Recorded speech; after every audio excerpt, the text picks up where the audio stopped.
Nah, kita hendaknya kembali, kita mengharapkan pemerintah kembali pada kesepakatan pertama dengan Komisi 10 bahwa guru honorer itu akan diangkat semua. Waktu itu kita sepakat tidak ada tes, kita belum ada dengar ada testing. Tapi ternyata ada undang-undang mengatakan harus tes. Oke, tes hanya formalitas.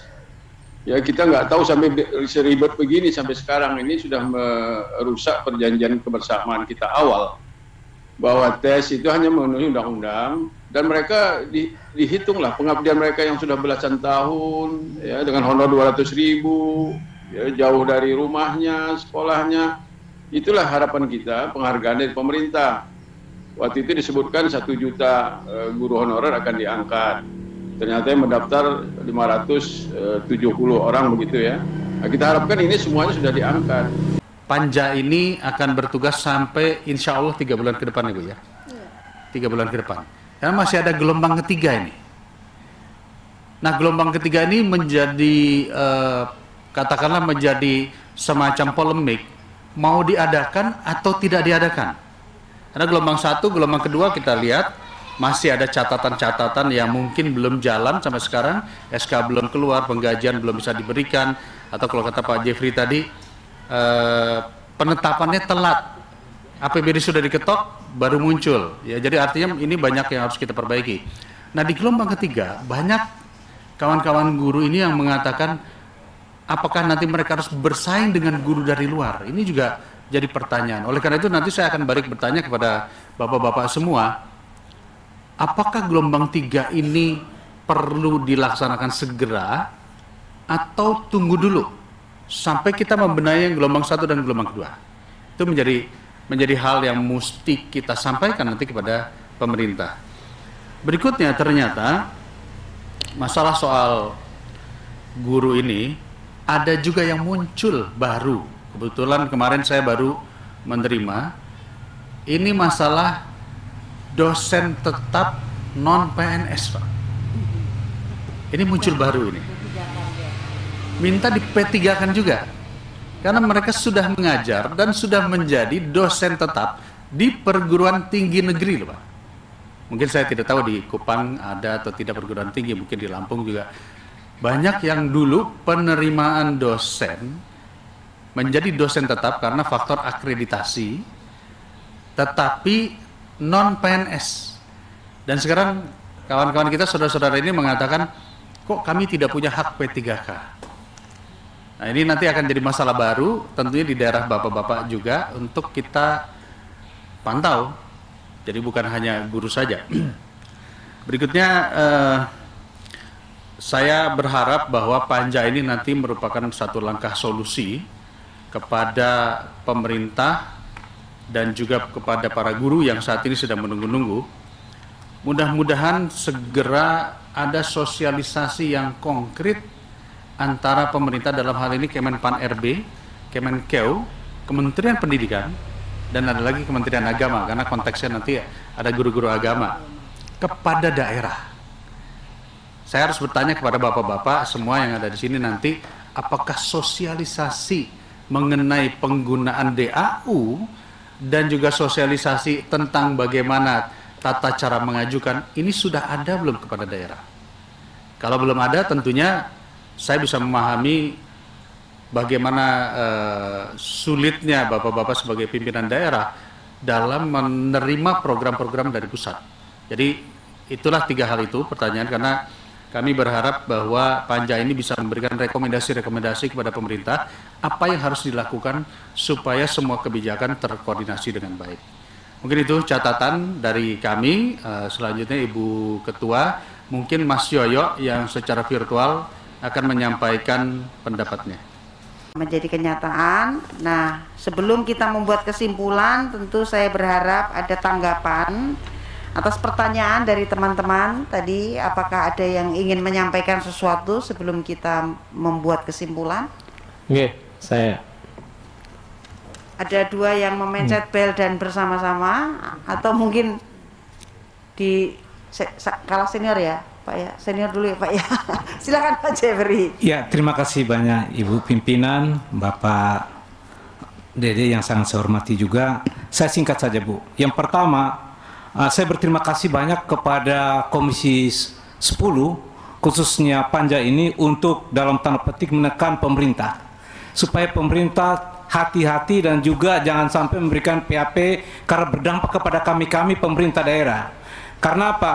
Kalau pemerintah sudah menyiapkan 1 juta orang dengan 19,6 triliun, artinya pemerintah sudah punya uangnya. Jangan lagi uang itu seolah-olah PHP. Orang pada saat pertama mendengar bahwa ini ada pengangkatan 1 juta, semua senang dan kami dipuji-puji, pemerintah dipuji-puji. Begitu pelaksanaannya nol besar. Kalau orang Kupang bilang janji Belanda, Pak, Bu. Dapat janji Belanda dari pemerintah. Nah, oleh karena itu saya harapkan Komisi 10 bisa membantu untuk mengklirkan ini sehingga tidak lagi mendapatkan kami di daerah mendapat PHP. Artinya daunnya diberikan kemudian tiba-tiba daunnya termasuk ya yang yang tadi saya bilang untuk angkat honor dan sebagainya itu. Dan yang kedua, Ibu, kalau bisa segera penerbitan SK itu jangan terlalu lama, tadi sudah masuk. Dan yang paling penting juga masa jabatannya dijadikan sama semuanya. Jangan saya bilang 1 tahun, teman lain bilang 2 tahun, 5 tahun dan sebagainya.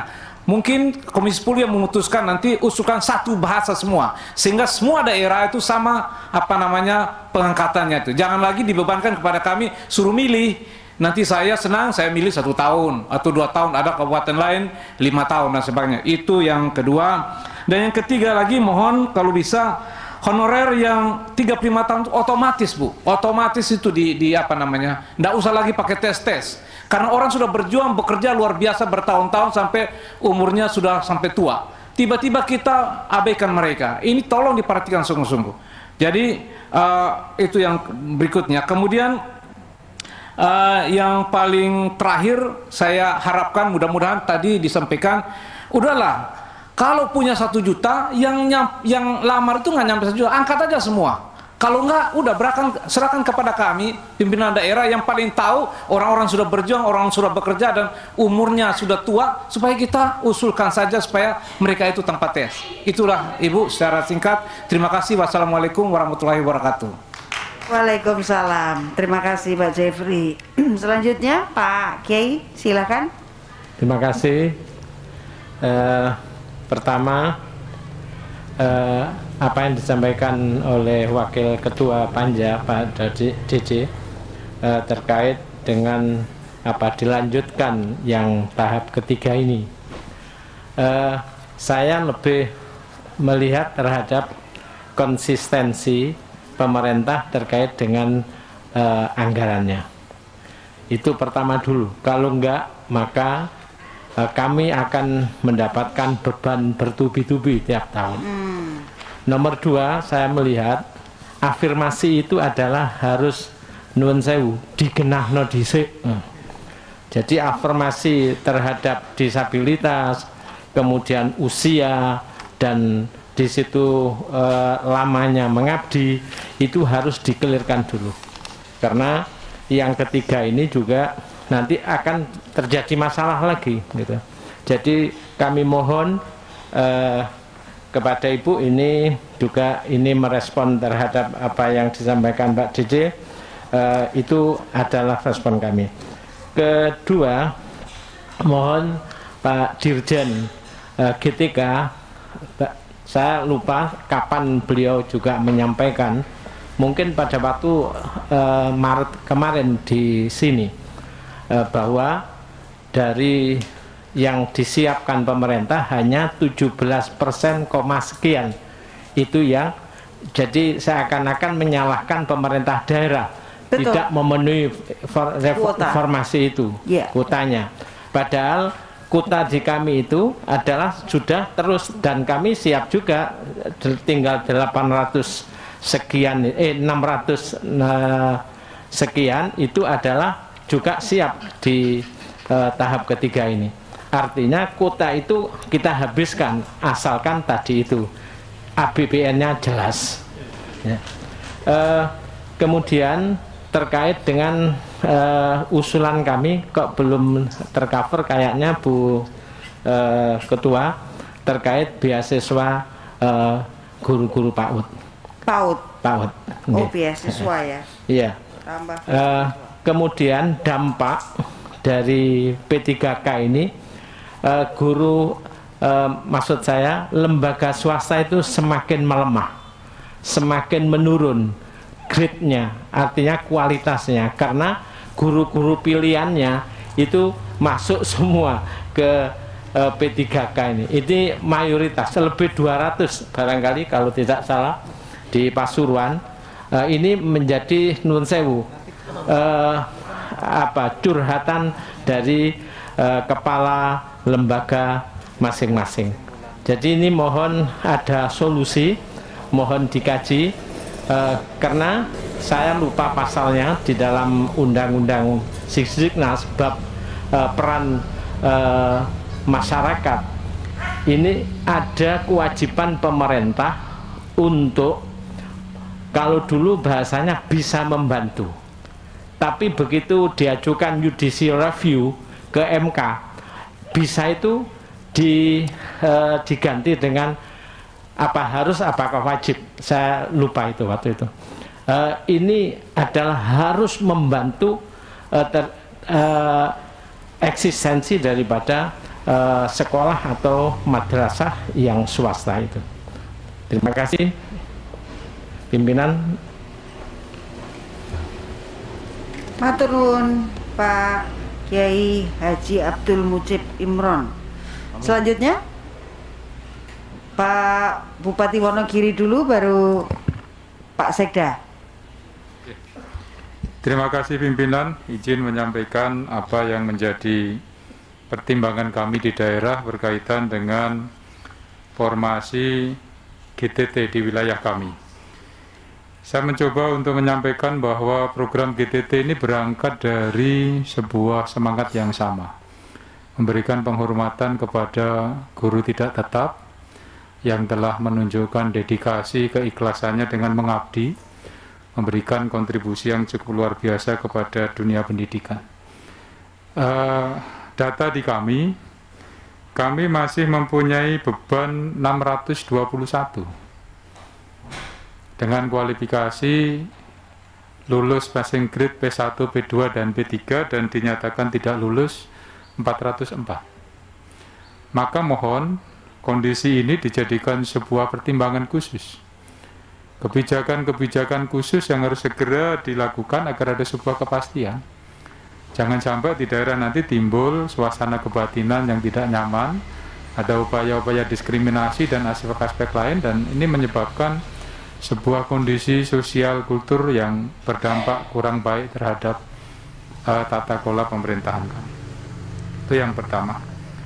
Yang kedua, berkaitan dengan SK kontrak, karena disepakati dari awal bahwa 1 hari pun sebelum sampai pada usia pensiun, beliau-beliau atau para GTT berhak untuk mendapatkan atau mengikuti seleksi. Artinya SK pensiun akan lebih tepat kalau itu disesuaikan dengan usia masing-masing pihak yang dinyatakan lulus sampai pada usia yang sudah disepakati di 60 tahun. Jadi tidak perlu ada perpanjangan kontrak dan yang lain, karena dari awal disepakati P3K adalah pegawai pemerintah dengan perjanjian kerja. Yang membedakan P3K dengan ASN hanya satu. ASN mendapatkan hak pensiun dan P3K tidak mendapatkan hak pensiun. Maka SK yang diterbitkan, daripada menimbulkan polemik baru di daerah, maka disesuaikan kepada usia masing-masing GTT yang dinyatakan lulus. Maka sudah dipastikan nanti akan terjadi sebuah pemahaman yang sama saat kebijakan lulus itu nanti linear di angka yang sudah disepakati pada usia pensiun. Yang ketiga yang perlu ada penjelasan, aspek linearitas kualifikasi. Guru dengan mapel bahasa Inggris ini tidak ada formasi yang lain, harus ke bahasa Inggris. Satu sisi, formasi mata pelajaran yang lain, ada opsi-opsi lain untuk bisa mengisi formasi-formasi yang lain. Jadi mohon juga ada kebijakan, nanti ada sebuah komunikasi dengan Kemenpan agar ada solusi berkaitan dengan GTT kami dengan mapel bahasa Inggris yang saat sekarang sudah dinyatakan lulus tetapi formasinya belum tersedia. dan tidak bisa mendapatkan atau mendaftar dengan formasi yang lain. Tentu 3 poin ini yang paling akhir tentu sekali lagi kepada basis anggaran yang tadi sudah disampaikan oleh beliau-beliau yang terhormat, para pimpinan, bahwa akan diperjuangkan, dan ini tentu sesuatu hal yang sangat kami harapkan semoga bisa terrealisasi dengan kebijakan-kebijakan pemerintah pusat. Demikian yang bisa kami aturkan. Matur nuwun. Assalamualaikum warahmatullahi wabarakatuh. Waalaikumsalam warahmatullahi wabarakatuh. Pak Sekda, silakan. Baik, terima kasih. Saya menambahkan terkait dengan aspek penganggaran. Jadi kalau kita tadi sampaikan anggota Komisi 10 Pak Dede, apakah dilanjut? Kami nuansa untuk syarat tadi memang apa yang disampaikan anggota Komisi 10 sangat setuju ya, bahwa secara grade atau secara syarat kalau bisa memang yang tenaga kontrak itu yang sekarang yang ada ini yang harus menjadi prioritas. Tapi kalau itu belum pasti, lebih bagus agak ditangguhkan dulu termasuk penganggarannya. Karena APBD ini saat ini di bulan ini nanti di bulan nanti Mei Juni kita sudah memproses perubahan APBD. Kalau kita proses pada akhirnya APBD perubahan tidak juga menganggarkan dan tidak mengalokasikan, DAO-nya tidak terkoreksi, tapi jadi masalah tetapan. Itu yang dalam jangka pendek ini. Untuk jangka panjang, secara aspirasi memang kita akan membantu masyarakat dalam arti tenaga kontrak itu. Tetapi dalam proses kembali lagi secara pemerintahan kita ini, saya melihatnya di Undang-Undang Nomor 1 Tahun 2022 terkait hubungan antara keuangan pusat dan daerah yang kita baca tadi, DAO kita masalah dan sebagainya, kita sudah dikunci 30% untuk gaji pegawai ini. Kalau kita terima 2.000, 3.000 saya masukkan dalam rumus itu, kewalahan juga. Tadi saya expose bahwa kami udah 40% ini mau koreksi lah. Tentu ini dari komisi terkait bisa didiskusikan atau dari Kemendagri sejauh mana ini akun belanjanya. Kalau kita masukkan akun belanja itu dengan rekrutmen yang banyak ini, apakah kita mampu 30% ini? Kemarin saya bilang Pak Bupati, Pak ini gimana kalau kita masukkan dalam undang-undang yang baru ini, ya, dalam jangka ke depan. Ya tentu ini menjadi tantangan, apakah tenaga kontrak jadi P3K, tapi akun belanjanya mau kita jadikan teknis dicermati kembali, mau kemana supaya tidak nabrak lagi nih. Saya takutnya kita paksa Menteri Keuangan nabrak, ini udah nabrak ini. Nah ini yang jadi tantangan kita kalau saya amati dari undang-undang yang ada itu, yang Undang-Undang Nomor 1 Tahun 2022.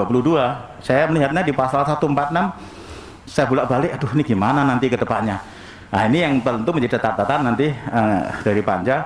Dan kalau secara peluang, memang harapan kita masyarakat yang ada di pedalaman yang sudah mau jadi honor itu menjadi peluang. Kalaupun mau tetap dikontrakkan, kita jadi Honda atau jadi P3K itu yang menurut daerah itu yang harus diprioritaskan. Masalah stratanya seleksinya, grade-nya dan sebagainya seperti anggota Komisi 10 tadi bisa dibedakan lah, tolong jangan sampai disamakan, pasti kalah pasti kita. Mungkin demikian. Terima kasih.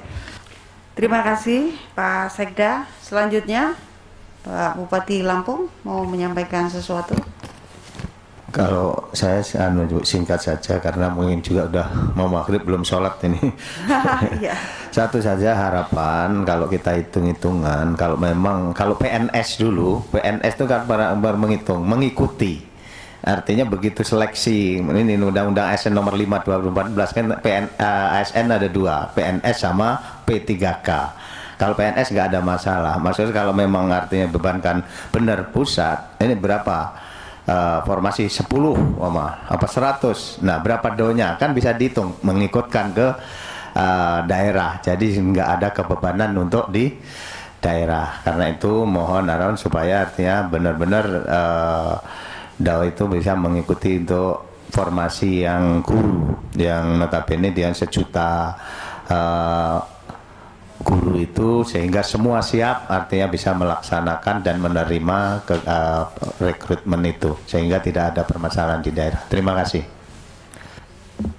Baik, terima kasih.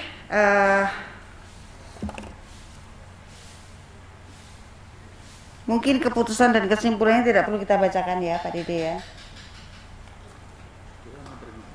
Iya. Iya. Tadi beberapa hal tadi yang disampaikan tambahan kita masukkan ya, ada beasiswa untuk permintaan beasiswa untuk PAUD dan lain sebagainya. Karena waktu mungkin juga kita harus bersiap untuk segala hal yang lain. Tidak perlu, saya juga nggak mau, mungkin Davi mau membantu saya kalau diperpanjang. Karena tidak disiapkan makan dan minum sama sekali di sini. Jadi memang kita berencana untuk segera pergi. Terima kasih sebelumnya Pak Dede, Pak Kadafi, Mas Aam masih setia menemani saya. Dengan berakhirnya beberapa usulan terakhir dari para bupati dan wali kota yang hadir di Komisi 10 pada sore hari ini, selesailah acara RDP ya, dengan izin para anggota Panja Komisi 10. Kami tutup RDP pada hari ini. Wabillahi taufiq wal hidayah. Wassalamualaikum warahmatullahi wabarakatuh.